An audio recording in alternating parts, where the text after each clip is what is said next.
like there's no tomorrow. Welcome to the Big King Podcast. All right, you guys ready? Ready. No. No. I'm okay. Ready, fucking ready I can be. Okay. We just can cut down half. Welcome, Dan and Matt, to the podcast. You've both been on before. Welcome to the show. Yeah, you seem to have Thanks. upgraded. It's great to be here again, Arthur. How are you guys today? It's good. Yeah? It's quite nice. We're here to talk about board games and what your Exciting. favorite board game or board game type is. So why don't we start off by telling everyone how long you've been playing board games for? Well, I think for probably both of us started as kids because, our parents give us Monopoly or Yes. any other game that actually Our is parents a were synonym of board were game. abusive. They gave us Monopoly. Why do people hate on Monopoly? It's not that bad. It's just hated on because it's super popular. Right. Everything it becomes super popular gets hated on at some point. I think also the other reason is like if you get more into the board game hobby, you think like there are much better games, but people, when you tell them, "Hey, what's your hobbies?" I like board games. Oh, Monopoly. And then I don't want to be connected with that because this is one of the worst game if you actually think about it by the rule system and how it's played and that's why. But as a game, if it's not because of the popularity, it wouldn't be so. So what makes a good game is what we're getting to. Yeah. So for me, my favorite genre is social deduction games. We can say actually they're more like a social experiment games than a games by itself. And I think the game should have a decent amount of complexity, so it can't be too easy. I like to say it could be easy to learn but hard to master. And for this genre, actually, the games were developing since 80s, so each decade we get a new titles that actually get more deep into the system, so we can actually go with that. Recently, my favorite is Blood on the Clock Tower. We got a group in Shanghai that play regularly every Tuesday, Cactus. It's fascinating and people really love it. So. And you always are the, I guess, dungeon master.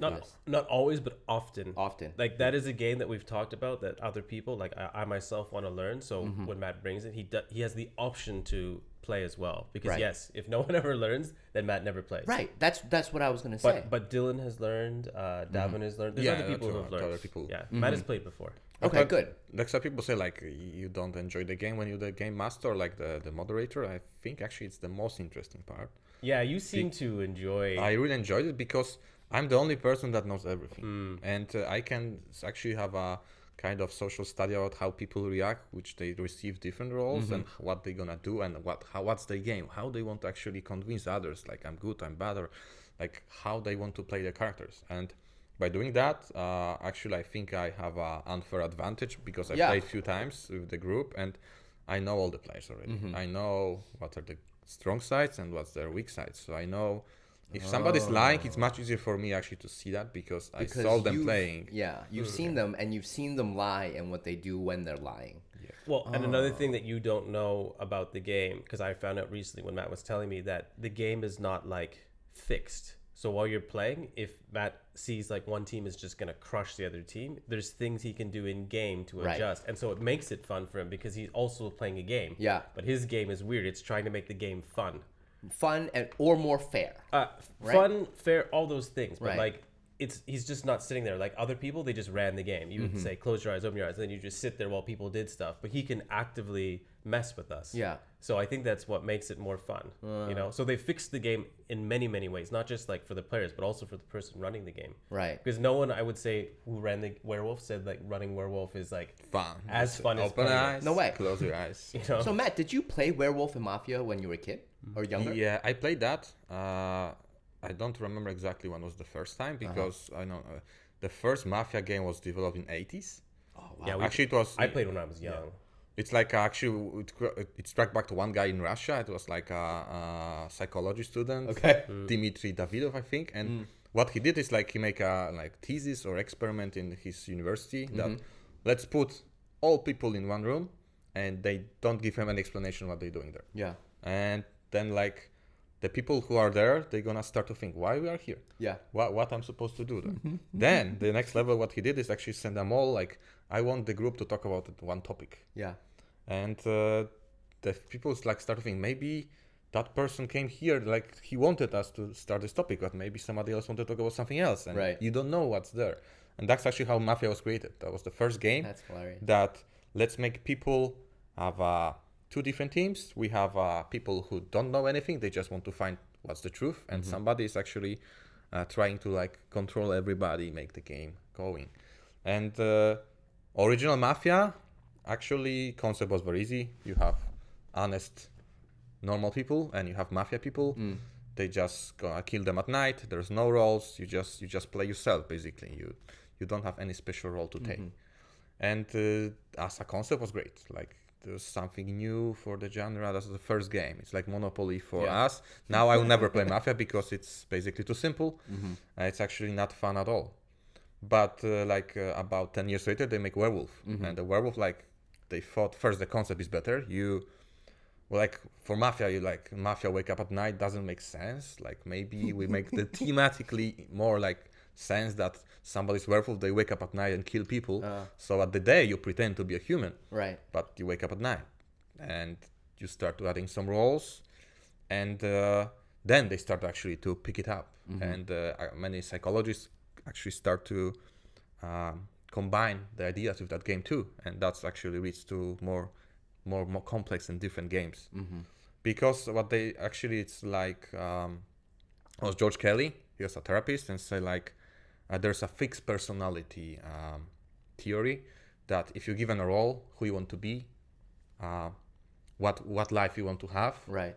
so you can actually pretend to be somebody else, and actually it helps you develop. It helps you be a better person because you have a like idea what life you want to have. Right. And the other study of Lev Vygotsky, and he have also a cognitive development study. It was 3 principles how like we develop as kids, right? It's culture, language, and the role you're given as a kid, and the role like you're given by society. For example, the older brother, This makes sense. you have to take care of your younger brother. Yeah. That's actually Role that you're role given. you determine how you're gonna develop, like what you learn. I agree with that. And you combine those two things with social deduction games. You're given a role. And usually in normal life, we don't have a role to lie to somebody. And nobody teach you, like your parents teach you like to be a liar. Like when they catch your hand, they say it's not my hand. Usually you don't learn that. But by social deduction games, you are forced to play something like usually not feel comfortable with. So you learn things that you would normally not learn. You learn how to lie, how there's different ways to lie. And there are skills that you didn't know you even have. Because you are not ever forced to actually lie to people, but now you are put in this situation that you have to. And I would counter that why it's fun in a game is that by everyone coming to play this game, you all agree that Lying's okay. lying is okay. I mean, we're not saying that like this trained you so that now you can go to work and become like Right. totally, manipulative and stuff like that. But it is fun in a game where you play who's the best liar. Who can trick, Yeah. And there's some people who are better than others, but you do learn a lot from someone because like in poker, the tells. Yeah. When someone's lying, sometimes in this game, I'm pretty sure you already know because you've seen us play so many times. You can start seeing like when someone's lying, they're like doing this thing, and you just know, Yes. And it's And some people enjoy that. Some people like we had a playing group in Cactus. Like there's Camellia. She's great at lying. She's great at playing evil characters roles because she's Which one's Camellia? Camellia is the Egyptian girl. Aha. So the louder one. So They're the loud one, yeah. Yes. But the ironic thing with her is it makes her really bad at being a good player. What do you mean? So the thing is, she's definitely excels Right. at being a bad player because she could like confuse everything, make everything very confusing for everyone. But sometimes I feel like she struggles as a good player because, What do you consider a good player? No. Sorry. I mean, the like a game-wise. non-evil character. Sorry, Gotcha. because Gotcha. I think it's because in her heart she finds it more fun To be evil. to be the evil character, Right. and so she doesn't play with like full intensity when she's good. I think And like that Gotcha. requires two different actually skills. When you're evil, you need to lie and like try to convince people. So it's Right. like social skills. There's it's your like manipulation ability. But when you're good, mostly you want to have a good deduction skills, right? Yeah. You need to find out that makes sense according to the game rules, Right. and maybe this seems not trustworthy. Also go with your guts. So that's two different skills, and some players exceed in that. The other the other thing is that also the best ally for the evil players is confusion. Right. And the Correct. strength for the good players is clarity. And so sometimes when you're good and you're messing up with the clarity, you're basically evil because you're confusing people, and that only helps the That's bad tricky. team. So that's the thing. I didn't know that, So but that's that the makes thing. a lot of So that's the sense. thing. If you're good, you always have to make sure everything you say is not like, but who knows? Like, because then you're making it very confusing. What does that say about society right now? That's scary. I don't know, but I do find that sometimes when you're a good person and you have information and you want to share it, it's difficult because sometimes the information you're sharing is making it more confusing. So you have to understand, like, am I helping by even like saying what I know? Because it can be more like, so sometimes in the game, and probably the high level plays, is you have to make people kill you to make it not confusing.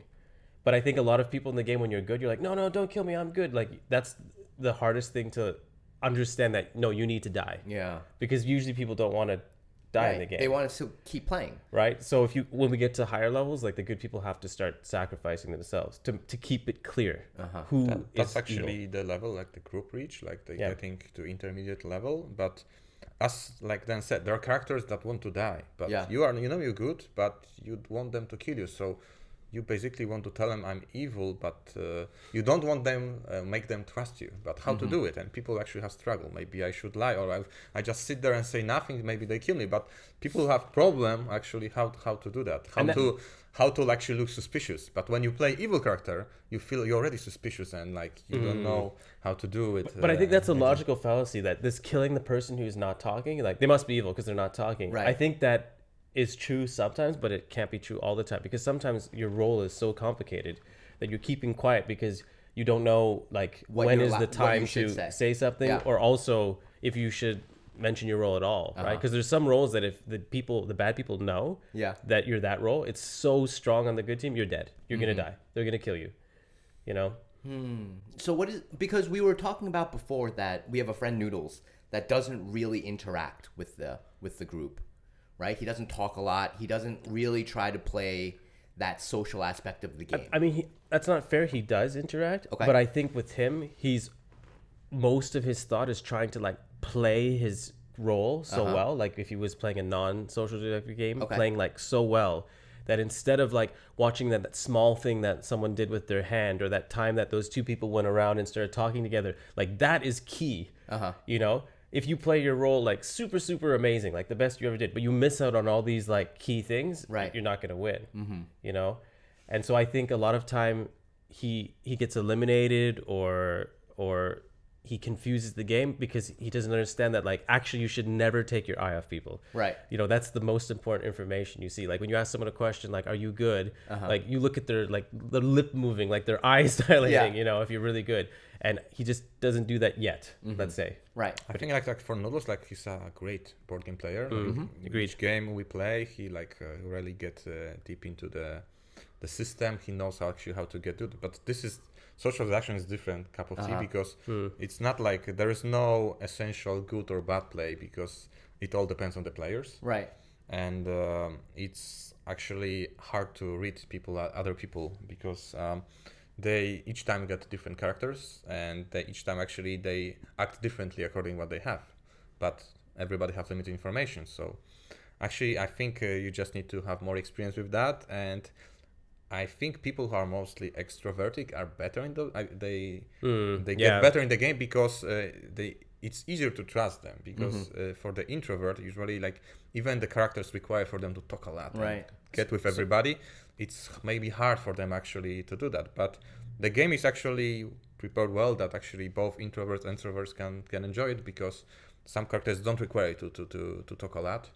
And if you're like a very deductive person, you can still get to the bottom of it, who's doing what. So that does bring like a negative that I didn't consider until now for social deduction games, because there's a lot of intensity, especially like when explain yourself. Right. Right. I guess the one downside of them is if you're like prone to nervousness or you are a little bit introverted and you don't like being attacked. I don't mean like, you know, meanly attacked, but basically attacked in a group, Right. like to defend this yourself. setting. Right. You might not enjoy it. But counter with that, if you play with like a really fun group of friends, I think you can slowly get back into it. Yeah, but if like strangers, I think even if I were to play a game, if it was all strangers with even Blood on the Clock Tower, I think it'd feel a little bit awkward in the beginning.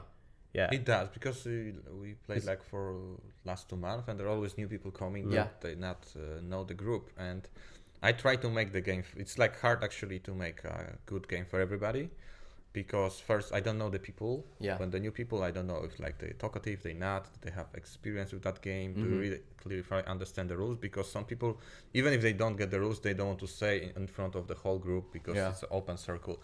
I don't get this role. I don't like really understand the game. They just want to blend. There's also a language barrier, right? Like, because we do, I guess, live in Shanghai, like, you have to explain once in English, and hopefully, if they're less bilingual, they kind of get through it. But, like, it also requires some people to be like, hey, and then explain the whole thing again in Chinese. I understand that that's actually pretty difficult, especially for a moderator, right? True.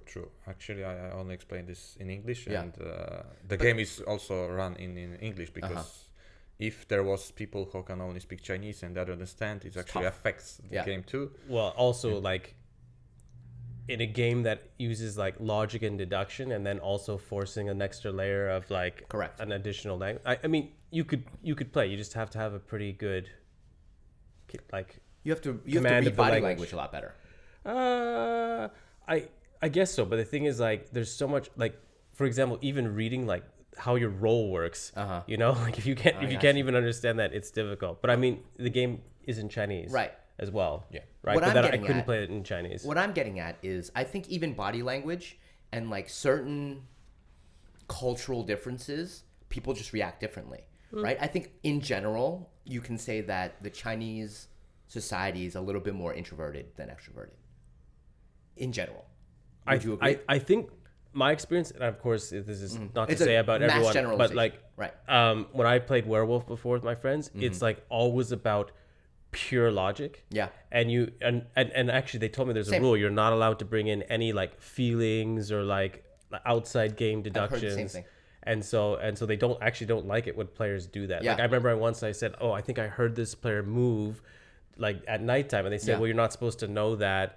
That's like outside game information." And I was like, "Oh, because when I play with my friends, we like use everything, absolutely everything, you know." But they only use logic, which I understand, but I maybe am not the best at that, so I didn't do very well. Yeah. Yeah. I mean, I'm with you. I get that. But I also think that I'll give you a good example. Yiming really doesn't understand the human interaction of EDH, to me, right? Our friend Yiming only plays the game that's on the board, and he never plays the player, which is not right or wrong. It's just how he plays the game. He's like, I want to, as you guys said, max min the game. I think Yiming plays Commander like he would play online. And I think that's the problem, is because in person, sometimes It is like a very different game. well, I mean, we play in person for a reason, right? Yeah. Like, so if someone does something silly, which they're totally allowed to do, you can react. Everyone can react. I mean, online, you could do it too, but it's more like trolling because no one sees you, right? I feel like people who play online, they get to this state where like this is how the game should be played, like with this The most structure, pure, which some is ways. getting close to CDH, which I think that's what Yiming actually wants, is he wants to play a very commander competitive game game. with CDH rules. But the problem with that is it also leads to CDH games. And then CDH cards. And then now we're playing CDH, which is fine. But I mean, pushing people there, I don't think is the solution. I think you should just say, let's play a game of CDH. And then when you play a game that's not CDH, then you allow silly things to happen. Right. Like saving someone from killing themselves. But what I'm getting at is, I think the human interaction is very important. Sure. Like, not just in board gaming, but in like society in general, right? Like, there's this whole thing about doing all these Zoom calls, and you're not really getting that human interaction. And then eventually, people are not going to the office anymore, so you really don't have human interaction. And we're using the board game in person to kind of get that, I don't know, that interaction kind of back. Do you guys? Because I feel like so many board games are going online now. Matt plays what's that game? Blood Rage online, right? Yes. So and I think it's a totally different game, because We also used to play before the pandemic Yeah. a lot with the group, and like Kevin was the guy that actually played the most with us. Okay. And whenever we played with him, it's like the interaction was different, but also like we had somebody winning the game, right? So it's 4-player game, but you don't want somebody to destroy everybody else. Sometimes you just need to team up and like try to catch up together. And whatever, I always remember that what he said, because I always thought it's like the wrong approach to the game. He say like, you guys, Dan is winning. You have to stop him. It's like, why we have to stop him and you just do your stuff, right? We all have to stop him. So whenever I said that, like, guys, we are losing this, we should work together to stop Dan. But what he always says, like, you guys have to stop him. You go to the center, like. And I like when I heard that, I feel like, no, Kevin, I'm not gonna go there because that's what you want. Yes, you want me to do. Yeah, I mean that kind of manipulation happens in games. I would say of 3 or more players, where it matters what other people get you to do. I mean, it's the same in Magic. If I make you waste your resources, helping me do something that I want to do, making you think that you want to do it, it's good for me. I've spent nothing. I've spent none of my resources. You've spent, and I'm up. Right, and all I've spent was words. Yeah, a big part of gaming in games that allow you to do it, it's a big part. Yeah. And I think it's like it's honestly a healthy part. I mean, it's sometimes required in games, you know, to win. Yeah, politics. Yeah, politics makes social like in-person games fun. You know, it's why video games to me are less fun, because the politics usually consist of like F you know, like Chaz. Don't you guys think sometimes the politics in games general, but generating those social interactions, like people take it too much seriously in Magic or any other board game, that somebody actually told you to do something but they didn't, and they take it too personal outside of the game because of that. But I don't think that's wrong. I actually think that's a good thing to have in the game, because it teaches you to get over that shit. Yeah, right? Also, because I suppose if you get angry all the time, you're never gonna have friends in this group. That's true. But also at the same time, like, people are human, and like you don't want a game where everyone's like, oh, what a lovely win, clap, clap, clap. I mean, I mean, we're humans. Like, even after a sports bet, sometimes someone's raging. You know, they're just like, when you're about to win, like you have like, you know, chemicals being released, your heart races. I mean, it kind of what makes board games interesting. You know, so yeah, like what you said, if you can recover from like an upset, I know it makes you better. I mean, I think it makes you a better human, because you understand that it's not that serious, and this is just a game. We have to limit it to kind of. We all agreed to the rules of this game. Yeah, but I mean, and I'm a very, like, you know me, I'm a very peaceful person, but I've raged at games sometimes. You saw me rage, but you didn't know maybe like the full story. But that game we were playing, I was getting super pissed because. Are we not talking about this game? Just tell me about the game. We were playing Dune Imperium, which is a game that like you can get a runaway leader quite quick. Yes. I don't know if everyone could like totally focus on someone to stop them from winning, but definitely like there is ways to do it. Although I don't know how effective it would be. But I went from like 5 points, I think, to like 3 points. Anyway, like just want to say is from my perspective, just other player. We're playing the game. Dan is getting smashed, and he just quit the game. Left us to play alone. I was getting smashed. I was getting smashed, and John kept turning to me. It's like, you know, if you do this, it would be better. You should do this next time. This strategy is wrong. Annoying. And I was like, I was getting so pissed because he was winning. Yeah. Right, and then Noodles took points away from me, and then Matt was like messing with me in a battle where like, he's like, I don't know why you're reducing, like, why are you using this card on me? It was like one of those situations where I'm not winning, he's not winning, but he's hurting me, and I was like, it was just like a sequence event. No one's at fault, but like there's just so many things that are happening that was just making me so frustrated. Yeah, you know. And then I think you suggested let's play the longer game, and I was like, I'm going, I'm going. The fact is, you rage quit on us, and actually. It affected the whole gameplay because it's not so fun if somebody leaves the table. I know it's not so fun, but it's also not fun when like the person's at 3 points and someone's saying like who has a chance to win. It's like, let's make the game longer so I have a chance, but I have no chance. So it's like, I'm going, you know. But what really set me off was John every like three seconds telling me how to play. So that's what I kind of wanted to get to as well. Like but I first want to say, Dan, what's your favorite type of game?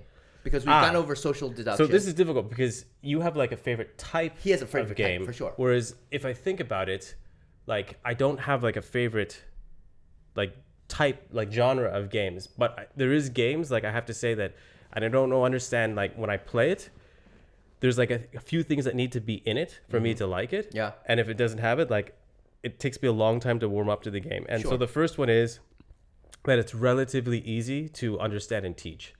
Like games where Okay. like the rule book is like this, I've gotten to a point where like I don't want to bother anymore because Yeah. I first have to learn it and then I have to explain it. Teaching, And so long. it's Yeah, if I have to spend so much of my effort just to explain it to the person and they don't like it, you know, it's just like very, very painful. So Right. those board game designers who have figured out how to make the game really easy to play and teach, like Dune is a good example. It's like the rule book is very, very Thin. Like there is some issues with some rules, but like for the most part, it's a very easy game to play and teach. So yeah, that's first one. Second one is like I like games where like as you're playing them, you can figure out your own strategies. Yeah. You know, like you start seeing like, oh, maybe I can try this, maybe I Yeah. can try this, and then So it's as I said, like easy to learn, hard to master. yeah, Goes exactly, to those exactly. two, I think. And then finally, that once you've mastered the game still has like Replay value. like secrets, like things like, oh, I've never seen that before. Yeah. Because there is some simpler games like Splendor and these other games that are very good games, very well designed and this kind of stuff. But if you play them a lot, they just become like computational puzzles. Like you just do this, that's the best turn, right? Whereas in Dune with the new expansion, like I'm still seeing craziness. Like Yeah. like Matt was doing this weird strategy where he was buying like the Spice Must Flow cards, getting a point, then discarding the card, and then buying it again, then discarding it. Very weird. Never Yeah. seen it before, but very cool. Got a lot of points. So games like that, if they offer you those three things, they're for me they're But good. I think there are more things because Yeah, we there's had way games more things. like Architects who have all those three things, but you don't like So them. so the thing about Architects, what I don't like is that like a singular meeple placement. It's like, I don't know if you know about worker placement games, but you get a worker Yes. and you think where to put it and you place it, blah, blah, like Lords of Waterdeep, this Yep. kind of thing. And some players, they take a long time to put a singular meeple down. Right. In Architects of the Western Kingdom, everyone has 20. Oh, so And the so game takes it just, forever. it doesn't take forever, but doesn't. like watching someone like 20 times per person somehow triggers in my mind this thing where I'm like, nah, like I just can't take it. It makes me like anxious. Yeah. You know? And so that it's weird. It's like a mechanic in the game that has no fault of the game itself, but it just drives me. It makes something that someone's doing. Maybe they're only taking like a minute to think of their turn, Right. but it makes But me you feel like like, it's 5 minutes. The point of that game, it shouldn't take long because there's actually no blocking basically except one space. Which I know, is like which the is black market. worse because then So- people are like, and they put it down and they take it back. Like that action just triggers me, The makes me point that mad. the people should already be knowing I the know. next move. I know, but I Alright. can't say Yeah. new rule. Don't put it down and take it back with your thing. Just keep it in your Like hand. in I mean, chess. I'm gonna look, Yeah, exactly. I was just gonna say similar to chess. but I'm gonna look crazy, right? Yeah. And so that game is not a bad game, but I just don't enjoy it like I enjoy other games. And so the cool thing about board games is you also have an option not to play the game. But actually, also like I have similar feeling when, for example, play with Noodles and I forget I get the one money because somebody went there after the time which already Yeah, passed. you gotta. If you So- And miss, he asked, "Can I do it?" And if you you miss want to your be thing, nice. I yeah. said, "Yes, you can do it." But personally, what was inside Yeah. me? No, you cannot do it because that's your fault. yeah. If you miss your triggers, you miss your triggers. I also think that too. Especially, it's like a key moment. It's like, oh, I should have like an entry card, and you just draw it, and it's like, oh, it's a battle card play. I mean, I would rule that you can't do that. Yeah. That's too. In Magic, much. I also agree. If a turn has gone by and you missed your trigger, I'm kind of like you missed your trigger. I would accept it if the backtracking. person's like, I'm going to my like upkeep, and you're like, oh wait, before your upkeep, Then I'm okay. I could accept it because Yeah. that's like, we're going back in time, nothing's changing. The worst is like if you've based a decision off what that happened, like the worst is like now we have to reset the game, Right. and that's brutal. You know, like I don't want to do that. I would rather you get punished than we don't reset the game. Your punishment is you missed that, you don't get it. Yeah. Because making him put that card back, like resetting, it's not Worth it. it's not a good you should encourage people Good playing play. properly. Correct. You know, I because agree. otherwise we're breaking the rules and over time then we allow It it for devolves. everybody. Yeah, Right. then it's like no, now you're using this as part of the game, like Right. an extra benefit. No, you do it when you're supposed to, you lose it. And that's it. Yeah. Yeah, I agree with that. Yeah. Because it's the same way in Magic. It's the same. It should be the same way in most games. But you two have kind of been running the Tuesday, Sunday board game nights for a while now. Like, where do you guys find these new players? And what are good players? Who's like a good fit? And when do you feel like, oh, this person might not be a good fit? Because I feel like, in my opinion, the game's probably not important. I honestly believe that the game is less important than the group. Almost always. In jiu-jitsu, I think it's the same way. I would be friends with Matt without jiu-jitsu. But with jiu-jitsu, Matt shines. And so I find that we're better friends. And there's some games where certain people shine. And then I'm like, oh, we can be friends. But like, even if the game is something else, I would still be friends with these people. I agree on that, because even like if you compare, if you can play your favorite game with people you don't know or like you don't like, or don't like no, please or no. play the worst game, but with your good friends, you always choose the I'm second still- option. right. I can play Monopoly with you guys because I'd be happy. it's a good company. Yeah, I mean. Right. And we can talk how bad this game is. Yeah, I'd be Doing happy that. to play bad things with my friends because so- I'm with my friends. So I agree with you. I think just to link it together is that like the group dictates the game. Correct. So I know my friends quite well. Like I think I'm fairly to say that I know Matt well enough that when I'm even considering a game to bring, I'm like, I think Matt would like that, and I'm like, this game, I don't think Matt would like it, and I can like choose what games I bring, because even you, there must be games that you don't like. And of course there are. Yeah. Which one? Yeah, that's what I'm waiting I'm for. curious, actually. Which one? Magic the Gathering. That's, But don't get me wrong. I used to play it. Just I think. Yeah. No, maybe I don't like it so much now because it changed think so it's pay to much win? since the time I Well, played it. so the thing is, if you play the like what I like to call the super board game version of it, which is what we EDH. play, like I think you would enjoy that version just agree. because it's like to me it feels like a board game. Yes. It really feels like a board game. But It is a board game. yeah, it's true. But a lot of Magic players don't agree. But yes, I also agree it's a board game. But like the 1-versus-1 format, I do not like it.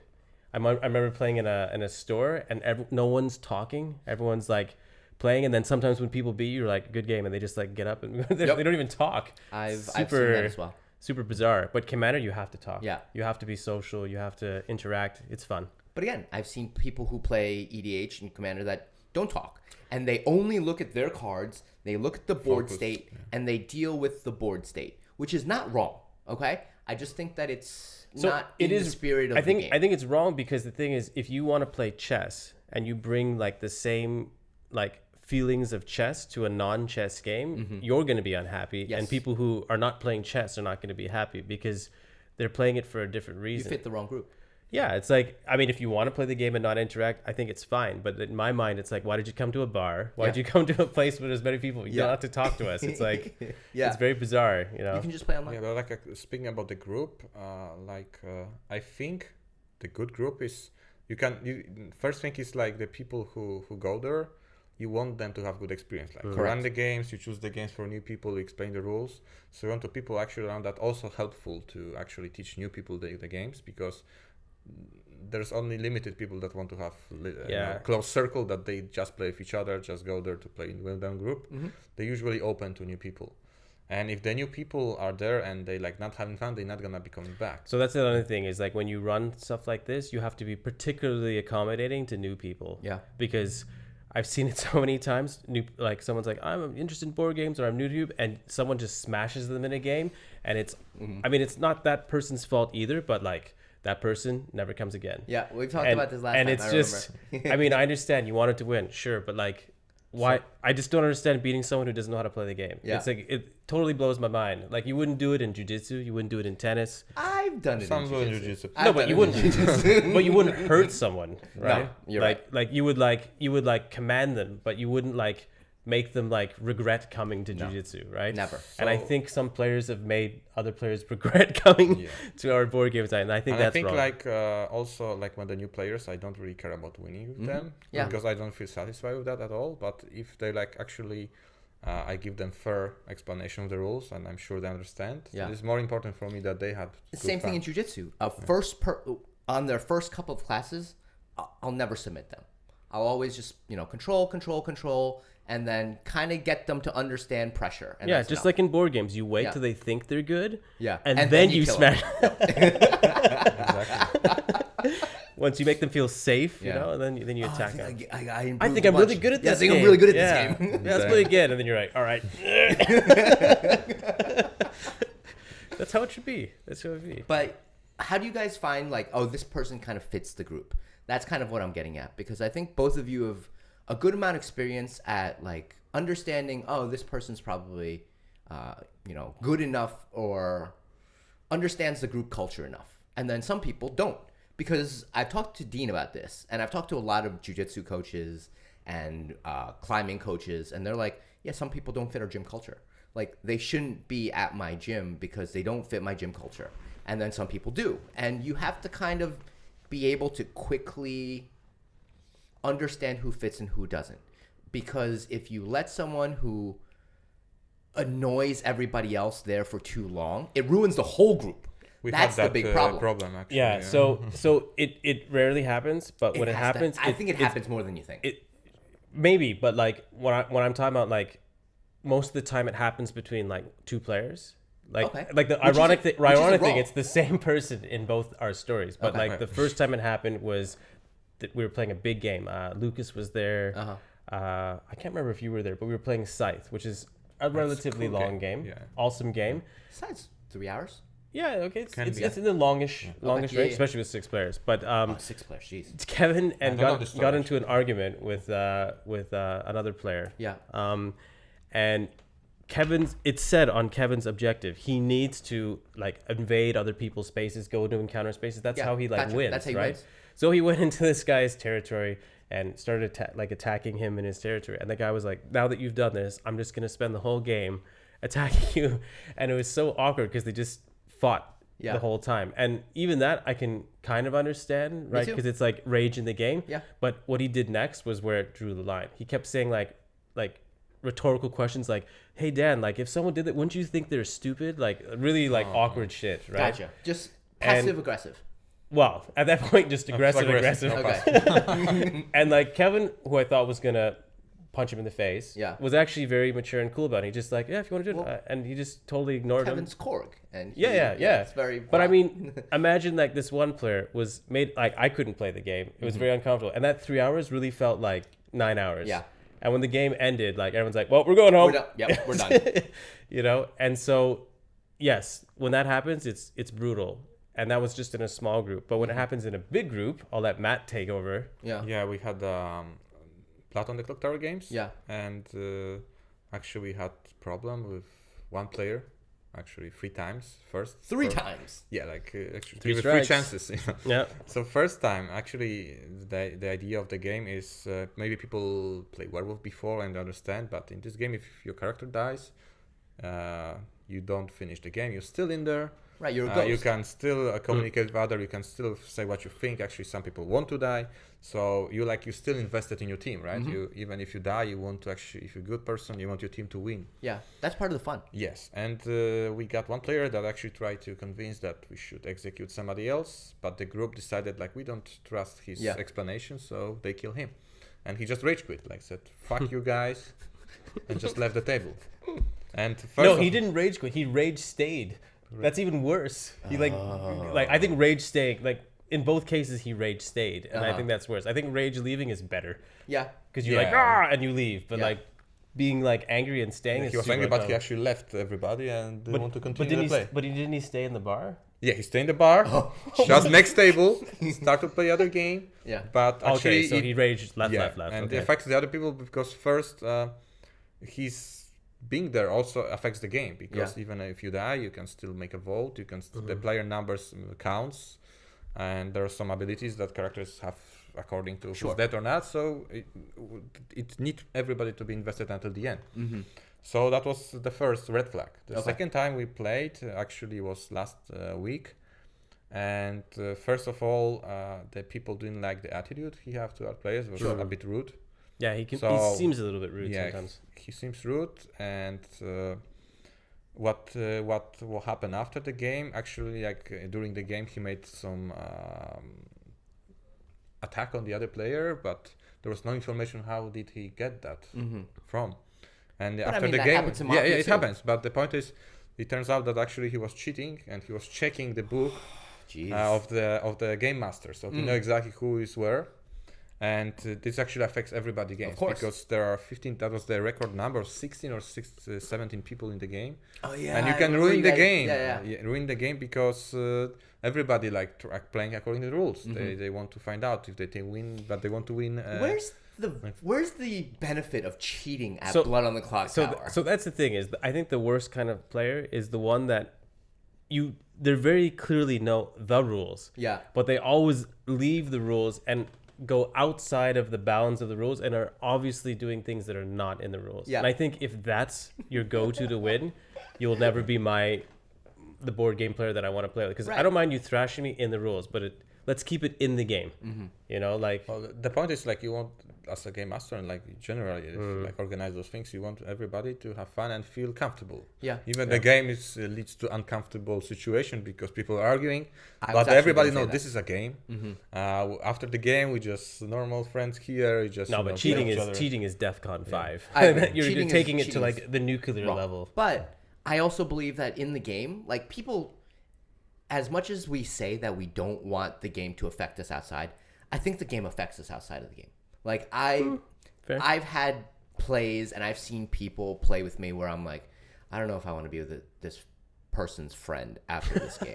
Like, I if thought the this- same thing of you when you first killed me with that stupid enchantment that Yep. murders me. Nope. I understand, and because I think the way you are in the game still represents who you are at some level. No, I think just basically no one likes to lose. I mean you don't enjoy losing, right?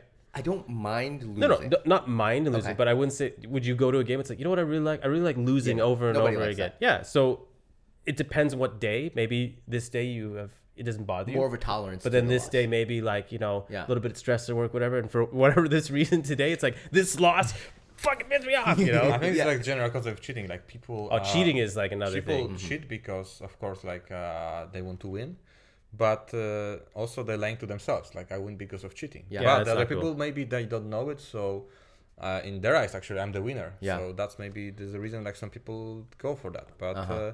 I think we're not playing for money or Yeah. any glory in there. There's It's no just- glory just- in winning at No, Blood on but the even if Clock there was Tower. money, I still think that all competition is saved by people who do it with honor. Yeah. You know, I know it's like very cliche, I know. but I mean, if winning is the only thing that matters, I mean, things will just like fall apart. I agree. You know, like all competition will just be ruined by people just doing the most dishonorable but easy win things. And I think that true competition is matching skill versus skill. Sure. You know, based on the game rules, Mm-hmm. not like how well you can like cheat. You know, unless the game is like about cheating, then it's okay. That's the game, but Yeah. There is a game To a that's about certain cheating. extent, yeah. No, there's a game about cheating. It's fine in that game. You know. Those were the two times. First one, he rage quit. Second time, he cheated. And you said there was a third time. Well, rage stay, Rage stay. quit. Yeah, right. No, the first time was actually there was the same day after he rage quit. We started a new game and Yeah. he came back. Yay, rage And- stay. And Rage when stay, he came back, actually this time he finished the game, but was also a bit rude to the other players. Right. And after that, the people like started texting me that I I don't feel comfortable with that. Yeah.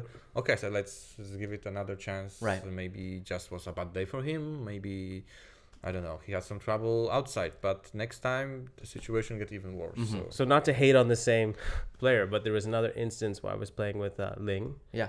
and Noodles, and it was a new game. I had explained it to like all three of them, and then while playing, the rules that I just taught everyone, Noodles was asking for clarification, and I was about to explain it to him, and he would just angrily say, "This is the rule. He's explained it already." And he was like getting like mad on my behalf, and it's just so crazy. It's like new players can ask questions. Yeah. Like I You have. literally just yeah, of course. Yeah.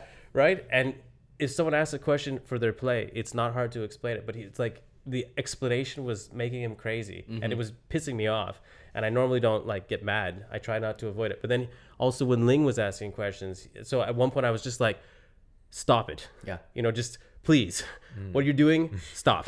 Yeah. It's annoying, you know? And I feel like awkward to even say that to a player, but some players, they just force you to stop them, you know, for the sake of like, not even like other people's fun, like for sake of you, like not losing your shit, Yeah. you know? I mean, that's why I brought both of you on. To be honest, like, I think you guys have so much patience for people because I don't.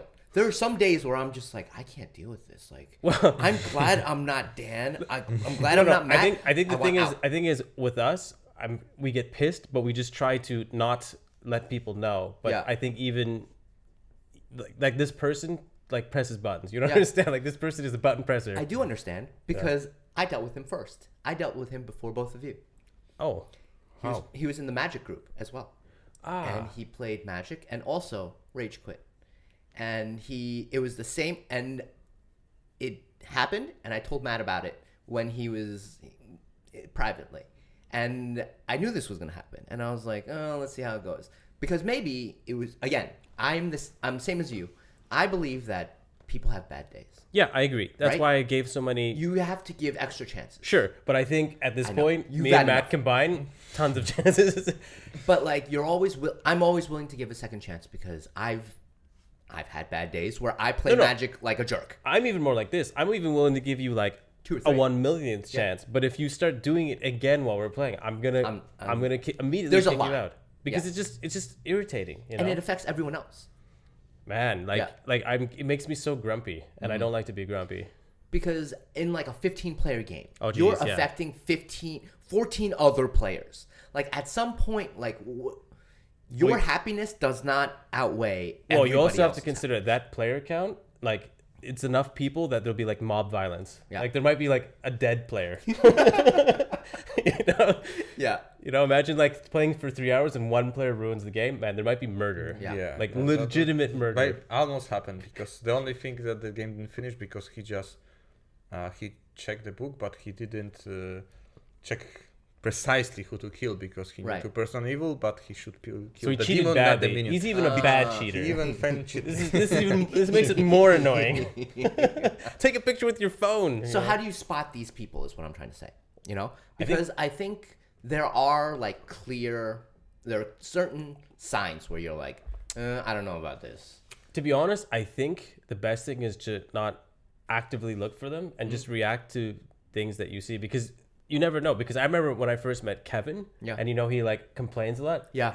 He complains a lot. No, That's fine. but it seems negative, right? But it's not. But if you play with him, you just realize that's just how he that's is. him, and it's actually Yeah. quite funny. To be I honest. agree. So if I were to like just actively look for negative players, I love playing with Kevin and Alex because the interaction between those two is always like. But actually, Kevin rage quits and stays in a kind of cute way. He's like, "Well, the game's over. I've lost," and he just sits there. But then he often wins. Yes, which is that's very annoying. frustrating. After Yeah. he's like, oh, I can't win. So it's his That's hilarious. put the attention over there type Right. tactic, and it works a lot. Unless you play with him a lot, and then you No, realize then you like, figure it out. No. You know, David does that in Yeah, Magic. that's true. David's always like, oh yeah, this is, these are just birds, they're nothing, and then somehow all of these birds get really big and then kill you. Actually, I'll tell you a story about David. I made David rage quit, but in a really weird roundabout way because I had just played a game that someone cheated in Magic, and I was so pissed off that I couldn't stop talking about it. Yeah. And it made David Very uncomfortable. mad in our game, and he was Yeah. like, I can't deal with this. I can't deal with it. I'm gonna Yeah. leave. But it was weird because I was just fuming about like I can't believe people cheat at Magic. Yeah. And I guess I was not focused on the game. I made him feel uncomfortable. He's like, I'm gonna leave. I don't want to Yeah. play this game. Yeah. It's because Shanghai has such stress like outside, and sometimes we bring it into a board game. Sometimes we bring it into Magic, and you kind of just have to be like, I understand he's having a bad day. Like, let him rant a little bit. I remember, and I don't know if I've told you this. We had that one guy that played black and in Magic, and he was always killing people. Was it Contamination? I don't remember his name. Marco? Nope. Different guy. Doesn't matter. Oh, Marco played Yes. Contamination too. But it was a different guy, and then he was always killing people, and nobody wanted to play with him. And then I talked to him, and it turns out his girlfriend almost killed him, chased him around his house with a kitchen knife. Wait, were they playing Magic? So now he kills people in Magic. But he had such. That's a why when he bad attacked me, he private was life. like, "I hate you, girlfriend." I'm like, "Wait, I'm not your girlfriend. What are you talking about?"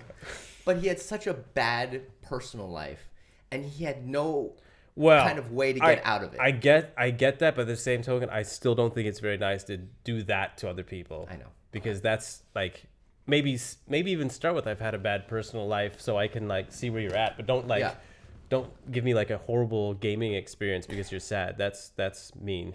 But I think people do that in jiu-jitsu too, and in boxing. Like I come didn't in even think about that. and like they have a little bit of anger left, and then they want to take it out somewhere.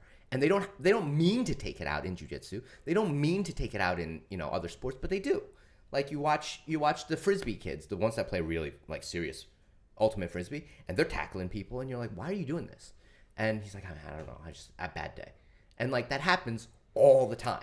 So I think it's okay, like if you can rage in a way that doesn't like hurt other another people. person, Yeah. but if you're hurting other people, sorry, that's like whether it's like verbal or physical, like sorry, no, I don't know. No matter how bad your life is, that's I think unacceptable. like also like for those activities, it usually should be the place that you actually stop thinking about your problems, just focus on that. Yeah. But not like actually use that energy and anger actually in the thing you're doing. So Yeah. actually it's a bad attitude for I the agree. people, and they should. But that's why I'm a champion for like I don't know, like table smacks, or like when people are in jiu-jitsu, they pound that, like anything that you're doing that's like getting out aggression but hitting like an object that doesn't matter, totally okay. But Punching like back, right? yeah, punching bag, like you lost something, you scream, fine, Yeah. whatever. But like against another person, no.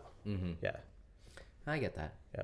I don't know. I understand. In the where board that's game coming world, from. that is not equivalent to like flipping the board. That's super aggressive. Never if you happened. if you I'm do still that, you are gonna get punched The in only the thing face. close I remember to flipping the board was Kevin and Alex, but the interaction is so fun because I remember playing 4 people. Yeah. Simon was there and Oh, Kevin Simon is such a So troll. Simon always Yeah. brings some I whiskey, love Simon. drinks some whiskey, and like try then to be gets- chill dude. What of the game was it? It was Blood Rage. Okay. Oh yeah. So the game rage that- was there, of yeah, course. super.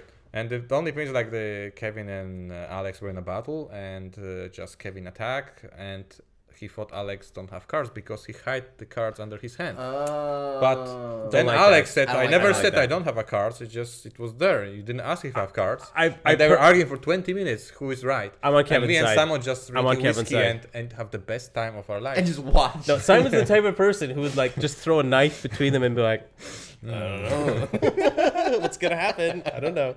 But I actually am on Kevin's side because I personally think that kind of play style, although not technically cheating, is not very honorable. I understand. You know, and Yeah. it's But like if I you know where didn't you're going with ask, this. I, mean, that's I a- know, but like people put their card, like some people put their Hide some on cards the in their table. pocket. Yeah. Come on, that's no, stop that. Like cards should be, if it's public information that you have cards, it should be on the table. But in Magic, we ask. You know, Yeah, I know In in Magic Magic- you ask, but in Magic you how do we say it? Like it's public information, and you ask. Every single time I play something that's important or I do an important thing, I'm like, hey, But Dan, I how many will cards tell got in you hand? this, that there is some games that there's so many components. If my turn, to be fair, I have to ask like, hey, like I would get annoyed that player is asking. Okay. You know, just because there's just so much. So I hope instead you don't have to ask because everything is just there, so someone could like take a peek. I know in Magic you have to ask how many cards in their hand because it matters, but How many lands do you have untapped? How many mana do you have open? What's in your graveyard? Like, I think this communication is beneficial and should I agree. be But done let's say more we're often. playing Blood Rage and I just quickly peek, see, okay, maybe But maybe actually, Blood to Rage be is honest, you should also already know how many cards they have. Sure, Because sure. Blood Rage is probably a bad idea. Let's use Dune Imperium, like where Yeah. it could be a variable amount of entry cards in your hand. Correct. Let's say I quickly scan the table, and you're in the bathroom. It's like, oh, there's no entry cards. Okay, I'm going to attack, and then you come back from the bathroom, how did And It's you me had in the the cards bathroom. in your hand. and you take it out of your pocket. I'd be like, what the.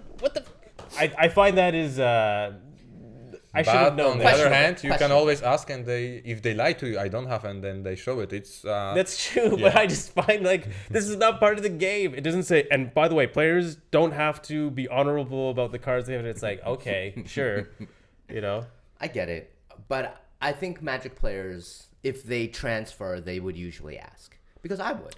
I also You know? think because like it's, even though it isn't, it's like comes from a competition format that's Yeah. been like heavily adjusted down, that like the goal is to play it properly with honor, right? I don't think, I hope that people, they don't think they're winning because of like obscuring, you know, like the rules. Let's Here's say. my other piece, which I've thought about a lot because I think everyone's sense of honor is a little bit different. That's what I worry about.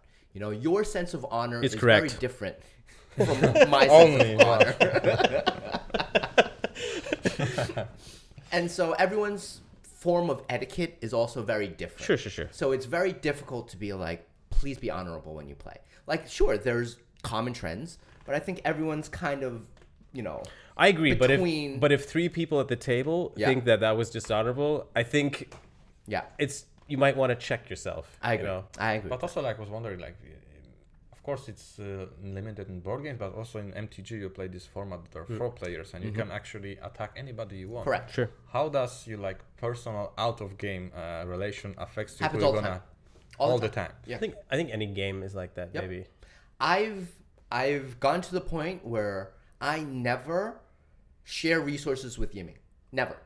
It's just I refuse to do so, and he knows. Also, I have to say there's people in our format that it's not like I avoid them, but if I would not have to play with them, I wouldn't mind it either. Let's say like Yeah, it's not a that's fair. hate, it's just like a preference. But doesn't like you think like for board games, you like there are some games that have some random elements in them, like Dude, for board, yes, a lot of them have actually, most of them have.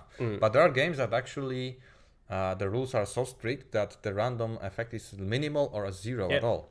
But when I think about MTG and all the games that have like a battle royale system, that's one left, and you can approach anybody you want. swingy, a little bit swingy. It's actually no matter how good you are, if the other players just decide to I gang up disagree. on you, There's good you're just gonna players. win. There's I good disagree players too. that You disagree on that. I wouldn't say they win all the time, but like They have a high win percentage. or they threaten to win so many times. Like Yeah. because the thing is in Magic, if you can threaten to win often, probably statistically you're gonna win. Whereas if you're a player that like maybe you one chance win a game and it gets destroyed, but you never have a chance of winning again, you not you're not good, but like your deck is not that deck. Of course, I understand. Like if this better player, better deck, they have higher chance to win.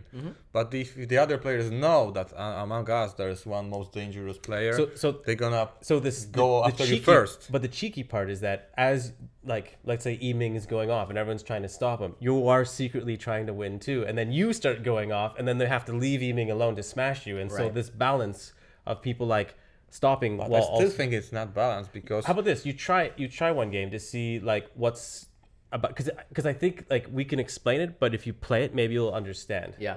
You know, and we won't play like with really tuned decks. We'll play with like more fun politicking decks so you can understand because I thought the same thing, but it's what's fun is this balance of stopping and now you're going and now I'm going, and it's like this That play is the around. most It's- fun. Yeah, it's Yeah. really boring to play a game where someone owns the game from Yeah. beginning to end. Those I games remember are like horrible. I saw one game like Arthur was playing that he have a card that's just deal 1 damage to each of the yeah. leaders, and like That already it's sort of sounds like when you frightening. look at this, like it's not That's doing frightening. much, so he No, didn't, no, like, that's a drive frightening much card. attention, but it takes time after time because he's Yeah. hitting everybody Yep. except himself. So if you play, you'll know that cards like that are danger. Super dangerous. Are danger.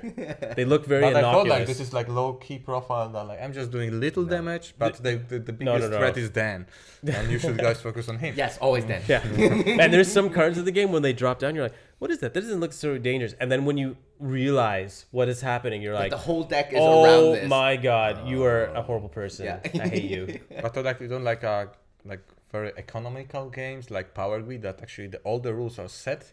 There's Yeah, very sure. limited factors. No, I and agree. It's all like mathematical, logical So- calculation in But your I mind. don't How like can those. No. games. So Magic is fun because it's not that. Yes. But I also play board games because they are that. Like I don't know if that makes sense to you. Yeah. Because the fun thing, and I Keep think Arthur will agree, is the most thing that's fun in Magic, or a big part of what's fun in Magic, is deck building.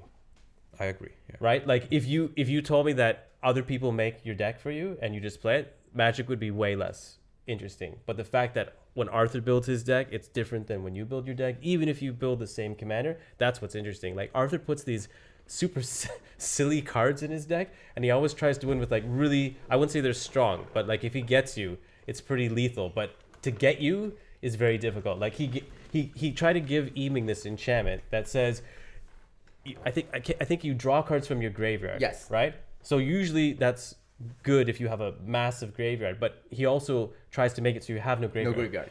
So basically you're given this enchantment that says you can draw from your graveyard, and it says if you can't draw Close any friends. cards, no, if you can't draw any cards, you lose. You lose the game. Ah, okay. But the enchantment is very, very expensive. He also has to give Donate it it to you. Yeah, which is also very difficult because you can stop it, and it's just super ridiculous. And so he tried to give it to Yiming, and he failed because Yiming gave it back to him. Yeah. And so I tried to destroy it. This was like the whole story you're talking about. I tried to destroy it to save Arthur, But then he encountered. Because the glory is all for him. He countered that and countered. I get it. But so I basically didn't play optimally. Very Yeah. stupid. But I just like how in Commander that I did that and Emi didn't win. Yeah. I didn't win either, but I don't remember if I won. Did Arthur? I no, don't think I- I won. Or the It must fourth have been player fourth that player. didn't do anything. But you don't feel like in that kind of game, like person Yeah, who's, sure. who's the low profile and like And not they win. like But- show they but- building a good deck or they not attacking everybody. They the one that. but lasts I would standing. argue that fourth player probably won because Eaming got involved in like our understanding. Like he got into that, although you were trying to kill him. Yeah, I was So, trying to so kill him. maybe he's just bitter about that. Either way, I think the whole point of this podcast was really to be like, I want everyone to have fun. I don't want people to kind of come in, ruin an experience. So how do you find the best people that fit your group? And how do you try to keep, players from ruining the group? I think that's the most important. Because from an EDH perspective, like we always try to push the group in a certain direction. So David and I try to be like role models in a way. We're like, this is how we like the deck level, the deck power to be. And I will build my deck at this power level and try to influence everyone else to play in this.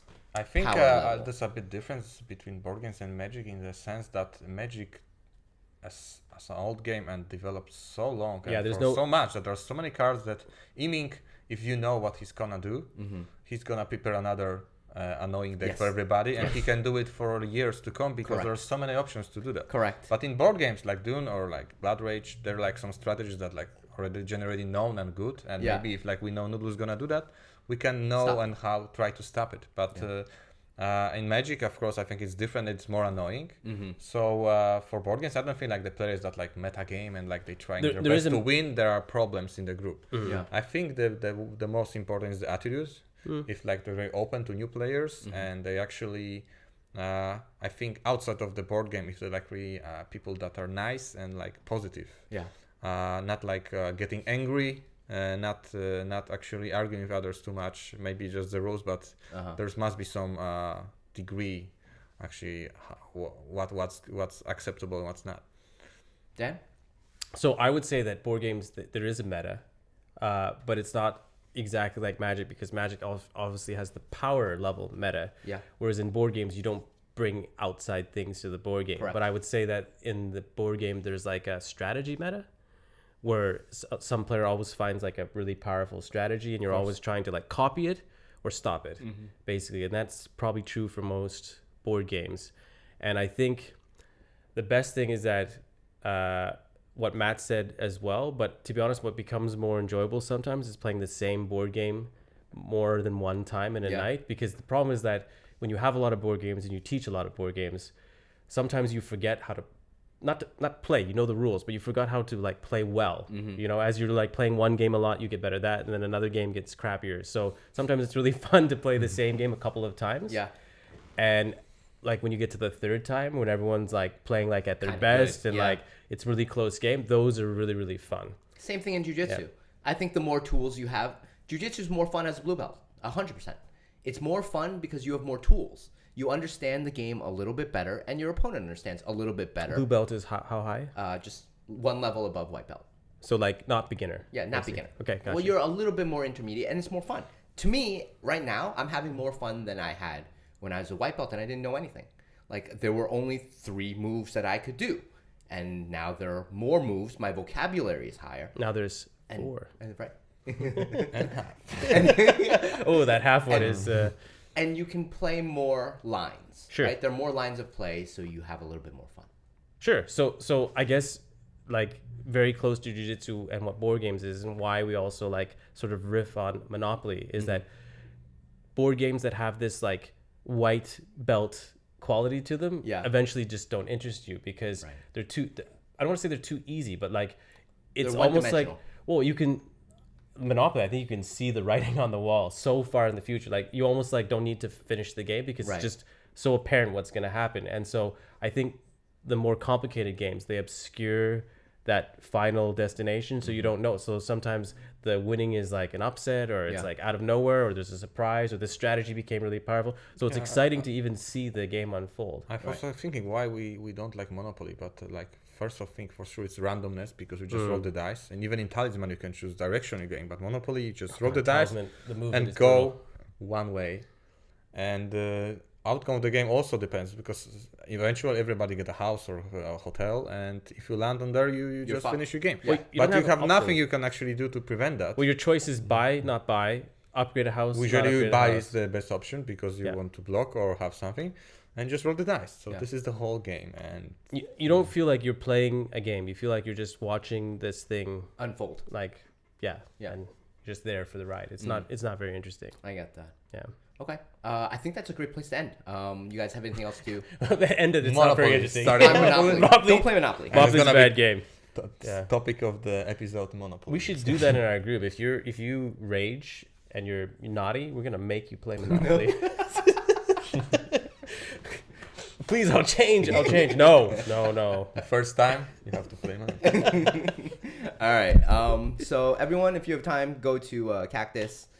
Play with these guys on Tuesdays and Sundays. Yeah, Tuesdays at night, Sundays starting at 1. All right. All right. Thank you, everyone. Bye.